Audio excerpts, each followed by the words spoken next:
கீழே எப்படி சப்ஸ்கிரைப் லிங்க்கை வந்து க்ரியேட் பண்ணுறது அப்படிங்கிறத நான் சொல்லித்தரப்போகிறேன். ஸோ இந்த மாதிரி சப்ஸ்கிரைப் லிங்கை கிளிக் பண்ணிங்க அப்படின்னா டேரெக்டாக உங்கள் சேனலுக்கான சப்ஸ்கிரைப் பட்டன் வந்து எனேபிள் ஆயிரும். ஸோ வாங்க எப்படின்னு பார்க்கலாம்.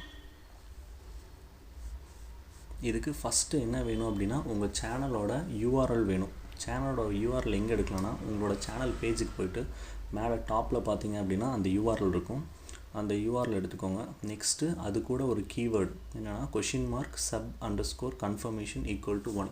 ஸோ அந்த கீவேர்டை வந்து உங்களோட யூஆர்எல் கூட ஆட் பண்ணிங்க அப்படின்னா அந்த லிங்க் வந்துட்டு உங்கள் சப்ஸ்கிரைப் லிங்க்காக க்ரியேட் ஆகிரும். ஸோ இதை வந்து எப்படி வந்து நம்ம ஷார்ட் லிங்க்கை மாற்றுறது அப்படின்னா ஸோ இந்த யூஆர்எல் short_url.at அப்படிங்கிற சைட்டில் நீங்கள் போய்ட்டு உங்களோட லாங் யூஆர்எல் நீங்கள் பேஸ்ட் பண்ணிவிட்டு ஷார்ட் அண்ட் யூஆர்எல் அப்படின்னு கொடுத்தீங்க அப்படின்னா உங்களோட யூஆர்எல் வந்து ஷார்ட் ஆயிரும். அதுக்கு முன்னாடி வந்து நீங்கள் HTTPS ஆட் பண்ணிட்டீங்க அப்படின்னா உங்களுக்கு வந்து லிங்காக மாறிடும். ஸோ இதை நீங்கள் காப்பி பண்ணி உங்களோட டிஸ்கிரிப்ஷனில் பேஸ்ட் பண்ணிக்கலாம். ஸோ ஒன்ஸ் இதை நான் எப்படி ஓப்பன் பண்ணி காமிக்கிறேன்.